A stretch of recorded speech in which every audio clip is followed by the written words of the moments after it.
ఈ గిరిజన తాండాలకు పోతే ఝాన్సీ రెడ్డి గారు గిరిజన తాండాలకు పోతే పరిస్థితి ఏందో మీరు లైవ్లో చూపిస్తాం. మీకు లైవ్లో ఒక్కసారి మీరు చూడాలి. ఇగో ఇగో చూడు, ఉరుకు కథం. ఇగో మా ఎమ్మెల్యే గారు చూడండి, అగో చూ తిట్టరాని బూతులు ఎమ్మెల్యేని అయితే బండ బూతులు. మనం అయితే చెప్పలేము, అసుంటి మాటలు తిడుతున్నాం. ఇగో చూడండి, ఒక్క నిమిషం ఆగే పరిస్థితి లేదు నియోజకవర్గాల్లో. ఒక్క నిమిషం నియోజకవర్గాల్లో ఆగే పరిస్థితి లేదు.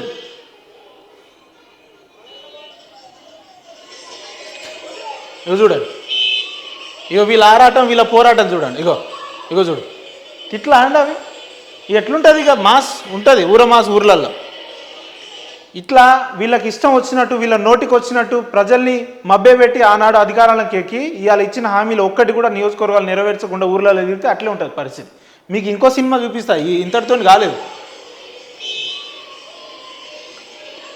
కేవలం అధికారంలోకి వచ్చి సంవత్సరంన్నర కాలంలోనే ఇంత వ్యతిరేకతను మూటగట్టుకున్నారు యశస్విని గారు. ఇవి చూడండి, ఆమె చుట్టూ పోలీసు చూడండి, ఆ మంది మార్బలను చూడండి, ఆగుతున్నారా? ఇవి చూడు వెనక ఎవరి పనాలదే.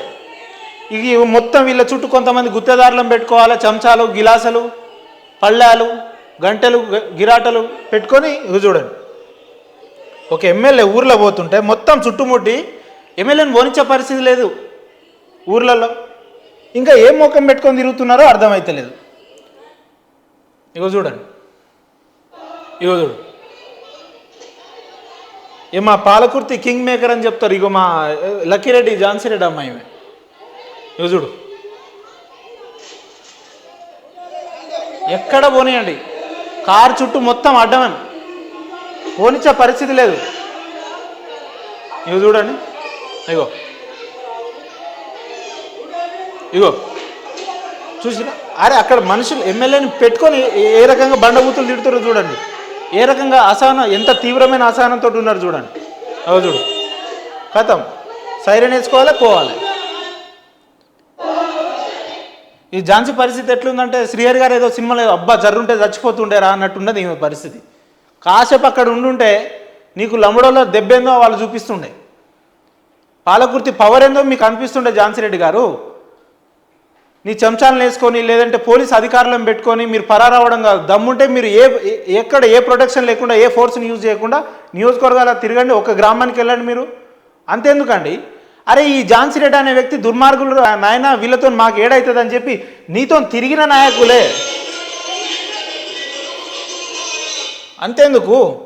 అరే ఈమె దుర్మార్గురాలు, ఈమె రోజు ఈమె ఆగడాలు ఎక్కువైపోతున్నాయి, మేము ఉండలేకపోతున్నాం పార్టీలా, ఉంటే ఏమన్నా ఉండాలి మేమన్నా ఉండాలని చెప్పి నిన్ను గెలిపించిన నాయకులు ఇవాళ నిన్ను వ్యతిరేకిస్తున్నారు. ఇంకా ముఖం ఏడబెట్టుకుంటావు? ఏ బొందలగడ్డలో దూకి చావాలో మీరు ఆలోచన చేసుకోవాలి. ఝాన్సీ రెడ్డి గారు, లక్కిరెడ్డి ఝాన్సీ రెడ్డి అనే వ్యక్తి మొత్తం భ్రమలలో ఉంది. నేను 40 ఇంకా ఈమె ముఖానికి ఇంకా కొంచెం నీకు భగవంతుడు ఆయన కొంత సిగ్గుశరం ఎందుకు ఇవ్వలేదో అర్థం అవుతలేదు. 40 ఏళ్ళు మేము ఎమ్మెల్యేగా ఉంటామని చెప్తావా నువ్వు? పాలకుర్తి ఏమని నీ అయ్య జాగిరా? నువ్వు 40 ఏళ్ళు ఉండాలా 4 ఏళ్ళు ఉండాలా అనేది అంతిమంగా నిర్ణయించేది ప్రజలు. నువ్వు చేసిన పనులను బట్టి ప్రజలు ఎన్నేళ్ళు అధికారంలో ఉండాలనేది ప్రజలు నిర్ణయిస్తారు. నీ అహంకారానికి పోయి, నీ ఒంటెత్తు పోగడలకు పోయి 40 ఏళ్ళు నీకు రాసిచ్చినారు పాలకుర్తి ప్రజలు. ఇదా నువ్వు వచ్చి మాట్లాడేది? ఎవడడితే వాడిని మేము బెదిరిస్తాం, వాట్సాప్ కాల్ చేసి బెదిరిస్తాం, నువ్వు మా మీటింగ్లకు వస్తే కేసులకు పెట్టి. ఈమెవరండి కేసులు పెట్టడానికి? అరే ఝాన్సీ రెడ్డి ఎవరబ్బా? నియోజకవర్గాలలో అడిగిన వాళ్ళని మీడియా మిత్రులను కేసులు పెట్టాడని. ఝాన్సీ రెడ్డి ఎవరు అసలు? ఎక్కువ మాట్లాడితే నీకే ఓటు హక్కు లేదు ఇక్కడ, నీకే రేషన్ కార్డు లేదు, నీకు పాన్ కార్డు లేదు, అసలు నీకు ఏ కార్డు లేదు. నువ్వు ఏడ పుట్టినో తెలియదు, ఏడ చస్తావో తెలియదు, ఎక్కడికి పోతావో తెలియదు. నువ్వు వీడికొచ్చి ఎమ్మెల్యేకి లేని ఆతృత నీకేందమ్మా? నాకు అర్థం కాదు. యశస్విని రెడ్డి గారికి లేని ఆతృత నీకేందంటున్నా? Who is Lakkireddy Jhansi Reddy? ఈ ఝాన్సీ రెడ్డి అన్న వ్యక్తి ఎవరు? అధికారులకు ఫోన్ చేయడానికి ఈమె ఎవరు? ప్రశ్నించిన జర్నలిస్టులకు ఫోన్ చేయడానికి ఈమె ఎవరు? నీకు కొంచెం ఏదన్నా నువ్వు మనిషివే అయితే, పొద్దున్న లేస్తే నువ్వు తినేది అన్నమే అయితే ఎవ్వరు చూడకుండా పోయి చచ్చిపోమ్మా, నువ్వు ఊరేసుకొని చావుపో. ఇవాళ నీతో ఒక్కరు ఉన్నారా? నీ గెలుపులో భాగస్వామైన వ్యక్తులు ఏడున్నారు ఇవాళ? ఒక్కరిని చూపి. ఎంతసేపు నువ్వేదో నమిలి పారేసిన బొక్కలు తినేవాళ్ళే తప్ప, లేదంటే నువ్వు రూపాయో 2 రూపాయలో వేసిన బిస్కెట్లకు ఆశపడే నీ చెంచాలు గుత్తేదారులే తప్ప కాంగ్రెస్ పార్టీ నిజమైన కాంగ్రెస్ కార్యకర్తలు నాయకులను ఒక్కరిని చూపి నాకు నీ ఏమటి ఎందుకు లేరియాలా? నువ్వు 40 ఏళ్ళు రాజకీయం చేస్తా అంటున్నావు కదా. ప్రతిపక్షాలను విమర్శించడం, ట్రిగర్ పెడతాం, గన్ను పెడతాం. ఏమంటది ఆడ పులులం మేము, ఎవడు కాదన్నాడు? నువ్వు ఆడ పులివో ఆడ పిల్లివో మాకేం ఎరకమ్మా. ఎంతటికైనా ఒక రాక్షస పరిపాలన పాలకుర్తిలో నడుస్తూ ఉంది. ఇది మరి ఎమ్మెల్యే గారికి తెలియదా, తెలిసే నడుస్తుందా అర్థమవుతలేదు. ఎమ్మెల్యే గారు ఇకనన్నా మొద్దు నిద్ర నుంచి బయటకు వస్తే మంచిది. అంటే నాకు ఒకటి అనిపిస్తుంది, ఈ సంఘటన అంతా చూస్తుంటే ఝాన్సీ రెడ్డి గారు ఎందుకు ఎమ్మెల్యే గారి మీద పగ పట్టింది అనిపిస్తుంది. ఒకసారి మీరు మళ్ళీ ఎప్పుడన్నా ఫ్రీగా ఉన్నప్పుడు ఆలోచన చేయండి.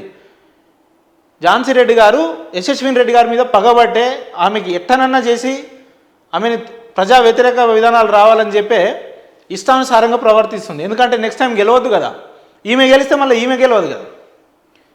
యశస్విని ఒకసారి గెలిచింది, చిన్నపిల్ల వయసులో చిన్నవాళ్ళైనా కూడా ఎమ్మెల్యే గెలిచిందనే మంచి పేరు అంతో ఇంతో వస్తుందని కొందరు అంటున్నారు. మరి అబ్బా ఎట్లనని చేయాలి, నా కోడలను ఓడగొట్టినాం అనుకో భవిష్యత్తు నాదే, ఈమె ఏదో చీకట్లో రాయేసినట్టు వన్ టైం వండరు, ఒకసారి వచ్చింది పోతుంది, ఈమె నెట్టజెండ చేసి మొత్తం కొలాబ్స్ చేయాలి ఈమె సామ్రాజ్యాన్ని అని అనుకుంటున్నది. కానీ ఆల్రెడీ ఎమ్మెల్యే స్థాయికి సంబంధించిన వర్గం ఎమ్మెల్యేకు ఉంది ఝాన్సీ రెడ్డి గారు. లక్కిరెడ్డి ఝాన్సీ రెడ్డి అనే వ్యక్తి ఇది ఒకటి గ్రహించాలి. రిమోట్ ఉంది నీ చేతిలో, కానీ అందులో సెల్స్ లేవు. ఎమ్మెల్యే గారు ఆమె పని ఆమె చేసుకుంటా పోతుంది. ఝాన్సీ గారు ఇది గమనించండి, మీ చేతిలో ఖాళీ రిమోటే ఉంది, సెల్స్ వేరే చేతులలో ఉంది. నాకు ఇష్టం వచ్చినట్టు నేను చేస్తా, నాకు ఇష్టం వచ్చినట్టు ప్రవర్తిస్తానంటే ఝాన్సీ రెడ్డి అనే వ్యక్తి రానున్న రోజుల్లో నియోజకవర్గాలలో గ్రామాలలో ప్రజలు ఎక్కడ కూడా తిరగనిచ్చే పరిస్థితి లేదు. ఇప్పటికే పార్టీని సర్వనాశనం పట్టించినావు నువ్వు. అక్కడ ఏం లేదు, గిలాసులు గరిటెలు కూడా లేవాడ, అడుక్కోవడానికి కూడా లేదు. ఆ రకమైన పరిస్థితులు ఉన్నాయి. నీ వ్యక్తిగత కాంట్రాక్టర్ల కమిషన్లు, లేదంటే నీ వ్యక్తిగత స్వలాభాలు, భూదందాలు, ఎవడైతే అడుగుతాడో వాని మీద అక్రమ కేసులు, దళితులు గిరిజనుల మీద కేసులు, అడిగిన జర్నలిస్టుల మీద దబాయించడాలు. బిడ్డ ఝాన్సీ రెడ్డి నేను చెప్తున్నా ఇప్పుడు నేను సీరియస్గా, పోలీస్ అధికారులను పెట్టుకొని, లేదంటే నా చేతిలో ప్రభుత్వాలు ఉన్నాయి, నా దగ్గర డబ్బు ఉంది, నేను ఎవరినన్నా కొంటా అని ఇష్టానుసారంగా ప్రవర్తిస్తే చెప్పుల దండలు మిమ్మల్ని ఊరేగిస్తారు. గ్రామ ప్రజలు, పాలకుర్తి నియోజకవర్గ ప్రజలు చెప్పులతో ఊరేగిస్తారు ఝాన్సీ రెడ్డి గారు. సీరియస్గా చెప్తున్నాం మేము ఇవాళ. మీకు అసలు ఇక్కడ ఏ ఐడెంటిటీ లేకుండా తిరుగుతున్నారంటే ఈ కాంగ్రెస్ పార్టీ వాళ్ళకన్నా కొంత ఏమన్నా ఇంత మెదడులో బుర్ర ఉందా, బుర్రలో మెదడు ఉందో అర్థమైతే లేదు. కోతి కొబ్బరి చిప్ప దొరికినట్టు ఈమెకు ఒక టీపీసీసీ అనే తోక దొరికింది. ఇక ఆమె ఏదో ఆస్కార్ అవార్డు విన్నర్ అయినట్టు ఈ ర్యాలీలు తీయడం, ఊర్లలో పెద్ద డీజేలు పెట్టడం, ఏం ఘనకార్యం తీసుకొచ్చిందిరా నాయన, నాకు అర్థమైతే లేదు. ఇంతగాని చూపుతురేమ్రా బాబు. పాలకుర్తి మీకు అంత ప్రేమ ఉంటే ప్రజల పట్ల మీ ప్రాంతానికి ఏం చేసిందో అడగండి, నిలదీయండి. దాన్ని నాయకత్వం అంటారు, నాయకులు అంటారు. ఎక్కడికో అమ్మ అమ్మ అమ్మ అమ్మ ఏమమ్మరా, ఎక్కడమ్మా, ఎవరు తీసుకొచ్చిందమ్మ, ఏం చేసింది? 1.5 సంవత్సరం కాలమైంది కదా. గాల్లో మెడల్ కట్టడం తప్ప ఝాన్సీ రెడ్డి ఈ నియోజకవర్గాన్ని చేసింది ఏందో చెప్పమను. లేదంటే ఈ సన్నాసులు, చెవటలు, దద్దమ్మలు కాంగ్రెస్ నాయకులు అని చెప్పుకునే దుర్మార్గులు సన్నాసులు ఎవడన్నా ఉంటే రాండ్రా రాజీవ్ గాంధీ చౌరస్తాకు రండి, లేదంటే తొర్రూరు చౌరస్తాకు రండి, రాయపర్తి కొడకండ్ల ఎక్కడికి వస్తారు రండి, శ్వేతపత్రం విడుదల చేయండి. బిడ్డ మీరు చేసిన పీకి కట్టలు కట్టింది ఏందో రండి. గత ప్రభుత్వ హయాంలో శాంక్షన్ అయిన పనుల కానీ శిలాపలకం మీద మీ ఎమ్మెల్యేల ఫోటోలు వేసుకొని ఎంత దుర్మార్గం అంటే శిలాపలకం ఓపెనింగ్ చేయడానికి పోతే కూడా జనాలు ఓర్చుకుంటలేరు, అంతగానో వ్యతిరేకత ఉంది ప్రజలల్లో. బిడ్డ రేపు చూపిస్తారు, ఎక్కడి నుంచి అయితే నీ గెలుపు మొదలైందో అక్కడి నుంచే నీ పతనం కూడా మొదలవుతుంది. రేపు చూపిస్తారు నీకు నియోజకవర్గాల ప్రజలు పాలకుర్తి ఎంత చైతన్యం అయింది, నీ భవిష్యత్తు నీ భవిష్యత్తు ఏందనేది అక్కడి నుంచే చూపిస్తారు. ఏ వ్యక్తులనైతే చూసుకొని నువ్వు ఆనాడు విర్రవీగినవో, ఇలాంటి ఏ వ్యక్తులని చూసి అయితే నువ్వు ఆనాడు ఇష్టానుసారంగా హామీలు ఇచ్చినావు, ఈరోజు ఆ వ్యక్తులే నిన్ను నడి ఎడారిలో వదిలేసిపోతున్నారంటే తప్పిదం నీ దగ్గరే ఉంది. నీ విధి విధానాల్లో తప్పు ఉంది, నీ విధానంలో తప్పు ఉంది, నీ ఆలోచనలో తప్పు ఉంది. ఝాన్సీ రెడ్డి అనే పేరు ఇంకా నుంచి పాలకుర్తిలో వినిపించడానికి వీలు లేదని నీ కాంగ్రెస్ పార్టీ నాయకులే కంకణం కట్టుకొని తిరుగుతున్నారు. నియోజకవర్గ స్థాయిలో ఆల్రెడీ అసమ్మతి నేతలంతా ఒకటైరు. ఝాన్సీ రెడ్డికి 3 చెర్ల నీళ్ళు కాదు 5 చెర్ల నీళ్ళు ఆపిస్తారు. ఇప్పుడు రానున్న సార్వత్రిక ఎన్నికల్లో ఝాన్సీ రెడ్డి తలకాయ ఎక్కడ పెట్టుకోవాలో ఒకసారి ఆలోచన చేసుకోవాలి. నువ్వు అర్జెంటుగా అమెరికా ఫ్లైట్ టికెట్ బుక్ చేసుకో, నువ్వు అర్జెంటుగా అంటే ఇప్పుడు బుక్ చేసుకో. ఓ 3 నెలల తర్వాత బుక్ చేసుకో, ఎందుకంటే నీకు ఇంకా ఖర్చులు తగ్గొస్తుంది, నువ్వు వెళ్ళిపోవాలి అర్జెంటుగా. ఎందుకంటే ఏం లేదు, అయిపోయింది. ఒక్క జెడ్పీటీసీ అంటే ఒక్క జెడ్పీటీసీ గెలవవు నువ్వు, ఒక సర్పంచ్ గెలిచే పరిస్థితి లేదు. ఇంకోటి నేను నా కోడలు ఎమ్మెల్యే నిలబడతా అని చెప్తుంది ఈ దుర్మార్గురు లక్కిరెడ్డి ఝాన్సీ రెడ్డి. అరే ఆమెకి ఎవరన్నా Congress party ward number ticket ఇప్పియండి అయ్యా బాబు, ఎక్కడన్నా ఒక గ్రామంలో నిలబెట్టండి, ఓ డివిజన్లో నిలబెట్టండి, వార్డు మెంబర్ టికెట్ ఇప్పియండి, ఆమెకు గెలుస్తుందేమో చూద్దాం. వార్డు మెంబర్ అంటే తిప్పి కొడితే 100-150 ఓట్లతో కూడుకున్న పని కదా. దమ్ముంటే వార్డు నెంబర్ గెలువు నువ్వు. అధికార మదంతో, డబ్బు మదంతో ఇష్టం వచ్చినట్టు ఎవడైతే వాని మీద జులుం జలాయిస్తామనంటే పాలకుర్తి నియోజకవర్గ ప్రజలు, చైతన్యవంత ప్రజలు, చాకలి ఐలమ్మ, దొడ్డి కొమరయ్య, షేక్ బందగి లాంటి మహామహులు పుట్టిన నేల ఇది. ఆనాడు విష్ణురు దొరల్ని తరిమి కొట్టిన సందర్భాలు ఉన్నాయి. ఈ ఝాన్సీ రెడ్డి ఎంత, ఇంకో రెడ్డి ఎంత. ఇప్పటికైనా అధికారంలో ఉన్నామనే ఒక మొద్దు నిద్ర మానేసి ఒళ్ళు దగ్గర పెట్టుకొని ప్రజలకు ఇచ్చిన హామీలు నెరవేర్చే దిశగా పనిచేస్తే బాగుంటుంది. అంతో ఇంతో మీకు 2 రోజులు, ఇంకో 3 ఏళ్ళు ఉందనుకుంటా, ఆ 3 ఏళ్ళన్నా మీరు సుఖంగా ఉంటారు. ఈలోపు బీపీ, షుగరు, థైరాయిడ్ ఏం రాకుండా చూసుకోండి మీరు. ఝాన్సీ రెడ్డి గారి ఆరోగ్యం బాగుండాలి, ఎందుకంటే మళ్ళీ అర్జెంటుగా అమెరికాలో పోయి వ్యాపారాలు చేసుకోవాలి కదా. అయిపోయింది, ఝాన్సీ రెడ్డి పని అయిపోయింది.